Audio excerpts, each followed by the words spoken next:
Jesus!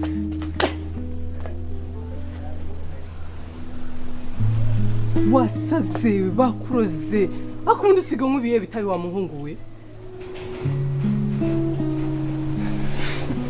Ndimo ndarota bimeze uratinyutse ushaka kunsoma njyewe. Use Nyambo, kuki utashobora kubona, kuki utashobora gutandukanya umuntu ugukunda n'umuntu utagukunda? Wowe urukundo uruzihe iki? Uruzihe iki? Iyo wari uzi ukuntu uriya mugabo wawe aguca inyuma, yirirwa aguca inyuma, yirirwa agufata nabi.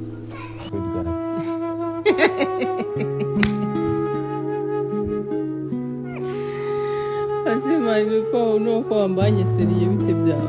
Ariko nuze wansubije, nuze ibyo si ibibazo bisanzwe. Ntabwo. Nyuma yuko uyu musore witwa Titi Brown atandukanye n'uwahoze ari umukunzi we Nyambo, amaze kugera ku rwego rushimishije, aho uyu munsi ari mu bahanzi beza bari gutrendinga mu gihugu cyacu cy'u Rwanda, nyuma yo gusohora indirimbo ye yitwa Urare, yakozwe mu ntoki na nyakubahwa Perezida wa Repubulika y'u Rwanda Paul Kagame. Muri iki kiganiro rero tukaba tugiye kuganira ku mbogamizi uyu musore Titi Brown yagiye ahura nazo mu buzima bwe bwa buri munsi. Nge wumva kuri mikoro nyita Gafemba, gatera ishema abanyarwanda, kagasigasira ibyagezweho, icogere mu nkuba, inyangamugayo ryahamye. Mbahaye ikaze mu iki kiganiro. Uyu musore rero Titi Brown, reka tuvuge ku mateka yamuranze mu buzima bwe bwa buri munsi. Uyu musore Titi Brown mubona ahangaha ni umusore wakuze ari mu muryango utifashije, akurana na mama we gusa kuko papa we yari yaritabye Imana. Uyu musore rero yari we mfura iwabo, ariko inyuma ye hariho abandi bavandimwe be. Uyu musore rero yakuze mu buzima bugoranye cyane, aho mama we yagorwaga no kubona icyo barya. Uyu musore rero amaze guca akenge yatangiye gukura abyina mu ndirimbo, abyina mu tubare, kugira ngo abashe gufasha mama we kurera abavandimwe be. Uyu musore rero avuga ko ubuzima bwe bwamugoye kugira ngo agere aho ageze ahangaha.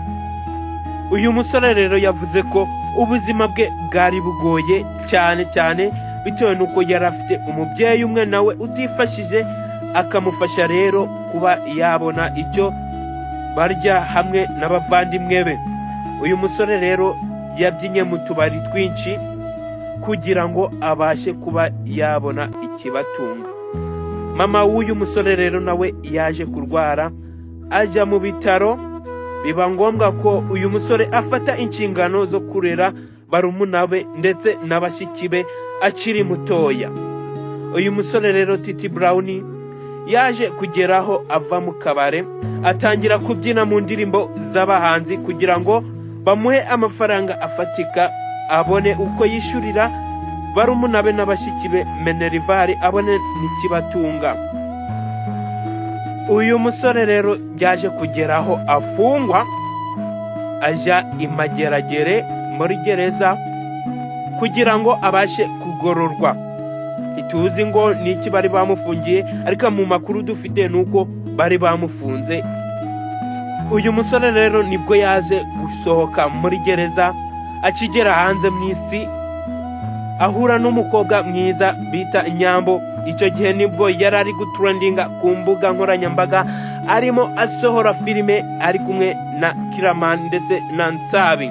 Uyu mukobwa rero nawe muramuzi muri filime nyarwanda yitwa Ibanga, Amaraso yanjye. Filime nyinshi uyu mukobwa yakinyemo, muri Dr. Nsabi, Big Mine Empire ndetse no kwa Kiraman, aho hantu hose yakinyemo. Uyu mukobwa rero yaje guhura na Titi Brown, batangira kuba inshuti. Umukobwa atangira gufasha Titi Brown mu buzima busanzwe bwa buri munsi, kumumenyereza isi yo hanze, cyane cyane ko yaravuye muri gereza. Uyu mukobwa rero byaje gutwara ukwezi kumwe kugira ngo abashe kuba yakigarurira umutima wa Titi Brown, batangira gukundana. Mu gihe rero barimo bakundana, basohokaga ahantu hatandukanye, bakajya hanze y'igihugu muri Qatar, bakajya Kenya, bakajya Zanzibar, kugira ngo benjoyinge ubuzima bari kumwe. Uyu mukobwa rero, uyu musore rero tuvuye mu buzima bubi yabayeho, haciyemo amezi 18 kugira ngo uyu musore atekereze kuba yatera indi ntambwe yo kuba yakwambika uyu mukobwa Nyambo, akamwambika impeta. Mu gihe cyo kumwambika impeta rero, uyu mukobwa Nyambo nibwo yanze. Mu gihe cyo kwambika uyu mukobwa impeta, nibwo uyu mukobwa Nyambo yanze ko Titi Brown amwambika impeta. Ati genda wowe ntacyo urageraho ku buryo wabasha kunyambika impeta. Uyu musore rero byaje kumubabaza cyane ko yaramaze kumwigarurira mu mutima we, nta wundi muntu wabasha kubikontorora.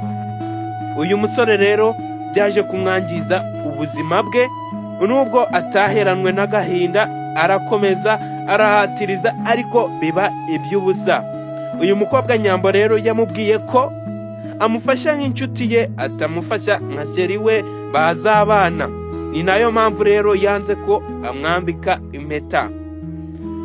Uyu musore rero ntibyatwaye igihe kirekire kugira ngo abe yatandukana n'uyu mukobwa Nyambo.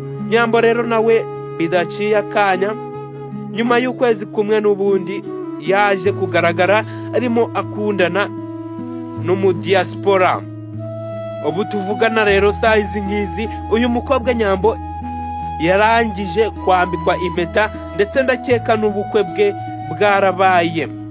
Uyu muhungu nawe rero Titi Brown ntiyakomeje rero guheranwa n'agahinda, nawe yarakomeje ibintu by'inkundo abivamo, ahubwo atangira kwita ku muziki nyarwanda. Nibwo yasohoye indirimbo nziza cyane yabaye igitangaza ku isi hose, ku buryo yagezeho akorwa mu biganza na nyakubahwa perezida w'igihugu Paul Kagame, amaze gusohora indirimbo yitwa Urare. Iyi ndirimbo rero ikaba yarahuriwemo n'ibyamamare nka The Ben, uwo bita Mugisha Benjamin, n'ibindi byamamare, Bruce Melody n'abandi benshi batandukanye. Nibo baje kwisanga muri iyi ndirimbo yitwa Urare. Iyi ndirimbo rero ikaba imaze kurebwa n'abarenga miliyoni 12 mu gihe kingana n'ukwezi kumwe kuri YouTube channel yitwa Titi Brown. Iyi ndirimbo rero iri guca ibintu mu Rwanda hose ndetse no ku isi hose. Ngayo nguko rero urugendo rwa Titi Brown n'amateka yiwe. Reka rero dusubikire ikiganiro cyacu hano, tubararikira kubanza mwakanda subscribe wowe utarayikanda, ugasharinga, ugakanda like, ukanatwandikira muri komenti ukatubwira uko ubibona, ukatubwira n'icyo ubona twakosora, ukatubwira n'icyo wumva twavugaho ubutaha. Ndahari ku bwanyu. Nge mwumvaga kuri mikoro nari Gafemba, gatera ishema abanyarwanda, kagasigasira ibyagezweho, icogere mu nkuba, inyangamugayo ryahamye. Ciao ciao, turabakunda cyane, duhurire muri video itaha.